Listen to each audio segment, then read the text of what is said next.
Welcome to this episode of Gender Equality Talks, or GE Talks, in the lead up to the International Conference of Family Planning taking place this month in Thailand. Our guest of honor today is Professor Tadashi Kimura, Chairperson of the Executive Board of Japan Society of Obstetrics and Gynecology, and Professor in Department of Obstetrics and Gynecology, Osaka University Graduate School of Medicine. Welcome, sir, to our conversation today. Thank you very much for inviting. Thank you very much. So, what is the uptake of family planning in Japan? Could you please share the successes and challenges? Probably the family planning is not so a big issue in this country because we are suffering from very low birth rate in this country. And recently, many young people do not want to marry or marry in very late time. I mean, their 30s or later of 30s or 40s, even 40s. And for them, the fertility or fertilization is very, very difficult according to their age. And in another sense, our sexual education is mainly focused on unintended pregnancy and focusing on avoiding unintended pregnancy. So they have several knowledge about it, but indeed, it's my own sense. But in comparison with our generation, young people's sexual activity itself is now declining, I think. Okay, thank you. And you've already touched upon my next question, that how are you tackling unintended pregnancies and what is being done, and is it a problem in Japan? Yes, as I mentioned, our sexual education had been focusing too much on avoiding unintended pregnancy, so that some young people, especially very intelligent young people, would avoid the sexual activity itself. Instead, in many countries recently, the people are divided into two, and in another group is to still, I should accept that there are two active people about sex or sexual activity, and still we have for 140,000 legal abortion in this country among 800,000 births. So abortion rate is about 17%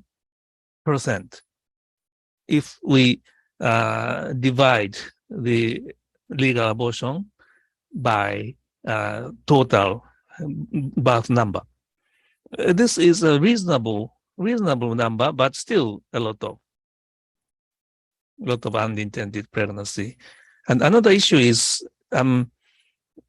in international bodies like WHO often recognize that we mainly use condom for contraception. Our usage of low oral contraceptive is very low, maybe less than 10%. So this is a problem. And so how are you tackling it, or how do you intend to tackle it, or any improvement you have seen over the time?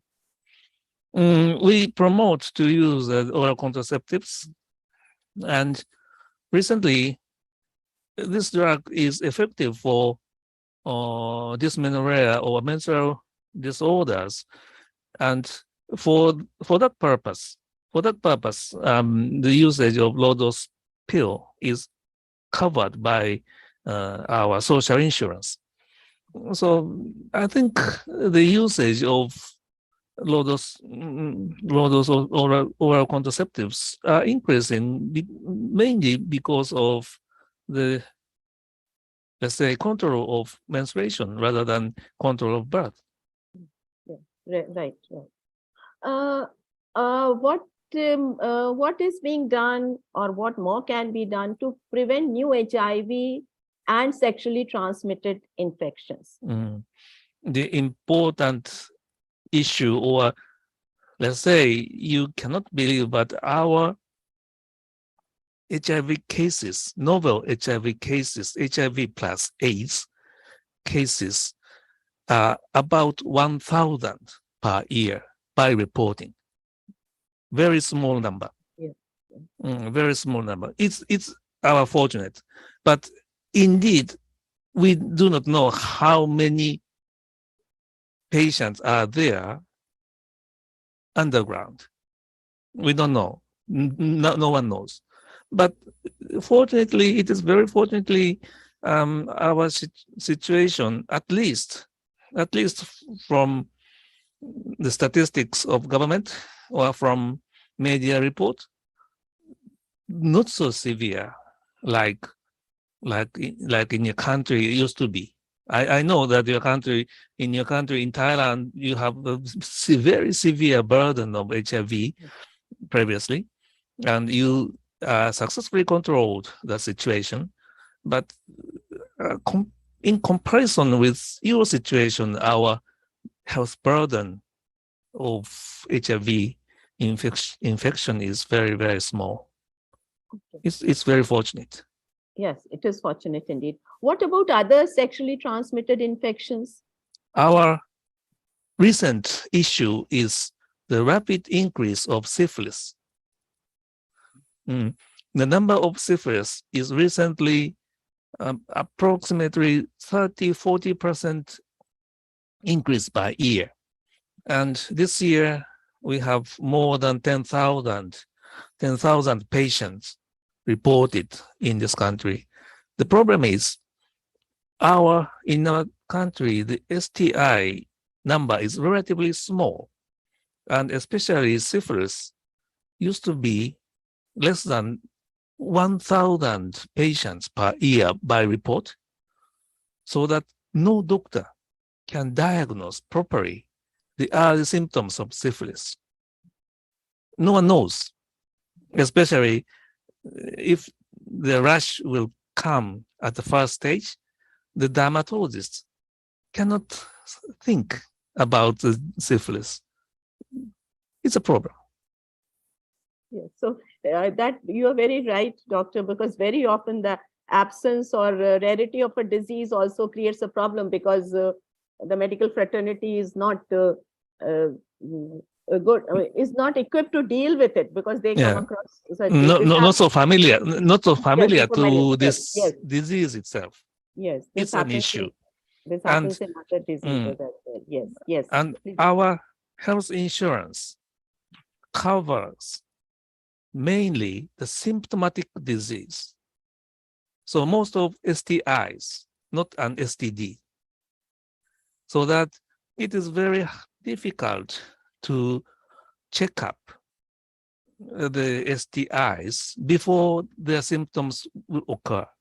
This is another issue. Fortunately, we have a screening system for pregnant women on HIV. Pregnant women can take an HIV test in free during the course of their antenatal visiting. This is very good. And another issue is, if somebody would be fearful, or let's say, something in their mind, they can visit to health center, regional health center, and they provide free HIV testing in anonymous or with name. Either they can choose. Okay, to maintain confidentiality, which is Yes, that's right. important. That's right. Okay, So is that helping in the prevention of mother-to-child transmission? And what is the status of mother-to-child transmission in Japan? Are you at the point? You mean the HIV? HIV, yes, Mm. mother-to-child transmission of HIV. So every pregnant women can take an HIV free test, free screening test, so that the vertical transmission case is very, very rare. It is very fortunate. Yes. Very So rare. you don't have many cases there. So you've in other words, have you practically eliminated prevention of Practically, I think practically eliminated. pregnancy? Only one case had been reported. Mhm. From the governmental report, we can detect only one case of vertical transmission of HIV. Okay. So theoretically, it's okay. In your practice of obstetrics and gynecology, have you come across antimicrobial resistance or AMR as a challenge in case of treating illnesses or procedures related to obstetrics and gynecology?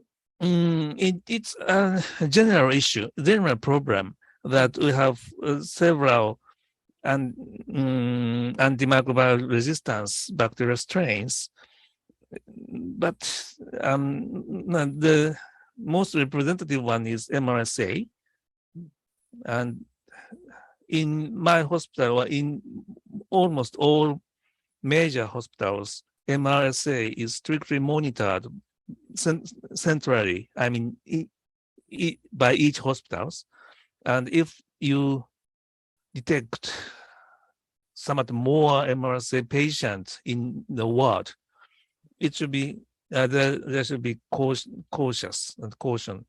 And ESBL or CREs, of course, we have it, but they are mainly very, very compromised patients. Unfortunately, our patients, OBGYN patients, are very young and generally very healthy. So as compared with, for example, ward of cardiology or ward of transplantation or ward of surgery, they have more severe problem about these antimicrobial resistance strains. Mm. You don't come across this problem in the treatment of sexually transmitted infections, say syphilis or others. There is none of the existing drugs have become resistant to any strain of this. For example, we according to this STI, we detected the gonorrhea, Neisseria gonorrhea of ceftriaxone resistant. This is a very big issue, but fortunately, the strain is not a major strain in this country. But still, we have to very, very take care of this ceftriaxone resistant gonorrhea strain. It may become a big issue in the world because STI spread all over the world. We are very, very afraid. We should be very careful. But fortunately, the strain is very low. And another issue is STIs are mainly treated in clinics in downtown. I mean, their let's say problem is very difficult to detect as a central body of academia. So I think there are some big concern in such clinics underground, but fortunately, this is not a national healthcare or health insurance issue recently. So what would be your suggestions? What efforts need to be made to curb AMR? Because that is becoming a global problem. Yes, and yes. as you are saying, as the STI spread. So what, according to you, should be the steps taken to curb AMR? We have, for example, in many major hospitals, the usage of antimicrobial drugs are strictly regulated recently. Unfortunately, our total dosage of antimicrobial diseases is about 25% as compared with the total amount of 2013. But still, the level was not so good as a global action plan.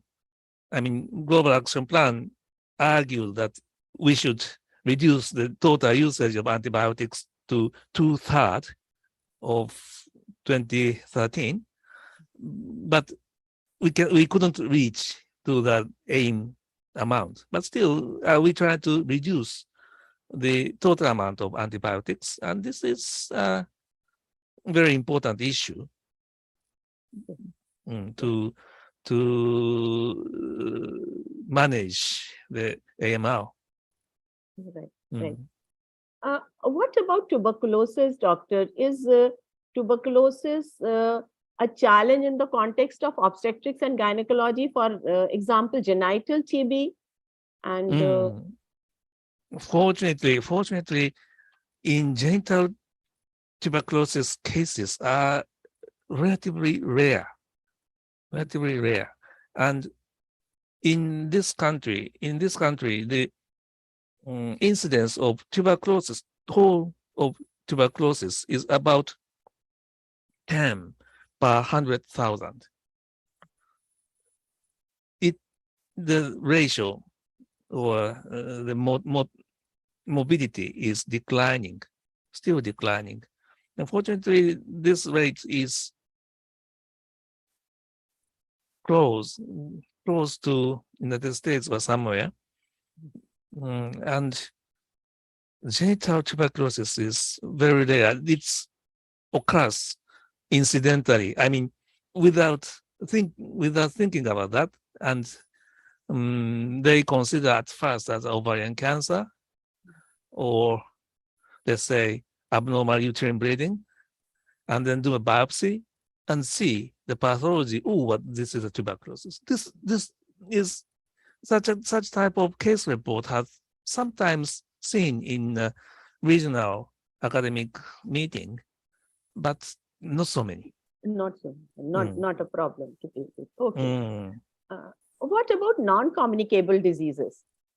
Yes, non-communicable diseases is our major issue because of our country is becoming elderly, and a lot of elderly persons are there, and they should have at least diabetes, cardiac diseases, or cancer. Especially, for example, even though a cancer patient in our gynecological world, if she is above 60 or above 70, she should have some other NCDs such as diabetes or, let's say, cardiac diseases, hypertension, hyperlipidemia, etc. So previously, when our country was young, I mean, in 1970s, 1980s, at that time, our government built a cancer center in every prefectures. But now they cannot manage such a complications. They can manage cancer very actively, very good manner, but they cannot manage severe diabetes, severe cardiac diseases, severe hypertension, etc. So that our disease structure has been changed so drastically in recent 20, 30 years. This is my feeling. So our major concern had been shifted to NCD rather than infectious diseases. And what are your efforts basically to Efforts. Yes, to control NCDs. Yes, so that our health issue is shifted to NCDs rather than infectious diseases, so that recent novel coronavirus pandemic was so severe against us. We didn't fit to this type of communicable diseases. So our management is not so proper, not so good. Sometimes too sensitive or too, let's say, too much afraid of that. Yeah, right. It's sub-shape, but very difficult issue. Yes. Doctor, please, can you share your message for ICFP 2022? Yes, thank you very much. And your activity is very, very important. Still, recently, in many countries, the diseases have been shifted from communicable diseases to non-communicable diseases. But still, the communicable diseases, or let's say infectious diseases, is a major issue against the human health. And recently, the mean age of humans are becoming longer and longer. But it is not a medicine. Just we successfully avoiding to have infectious diseases. If not, we die more and more early period. So that your activity is very important for people's health. And recent coronavirus pandemic shows or taught us again about how important to manage the infectious disease. It's a very important issue. So please have a very good activity for your academic society. Okay. With this, we come to the close of today's conversation with Professor Tadashi Kimura, Chairperson of Executive Board of Japan Society of Obstetrics and Gynecology, and Professor in Department of Obstetrics and Gynecology, Osaka University Graduate School of Medicine. My sincere thanks to you, sir, for sharing your valuable insights on the status of sexual and reproductive health in Japan and touching upon so many other important issues, rather health issues, and showing us the way forward. Goodbye. Thank you very much. Thank you very much. Goodbye. Thank you. Thank you very much. Thank you.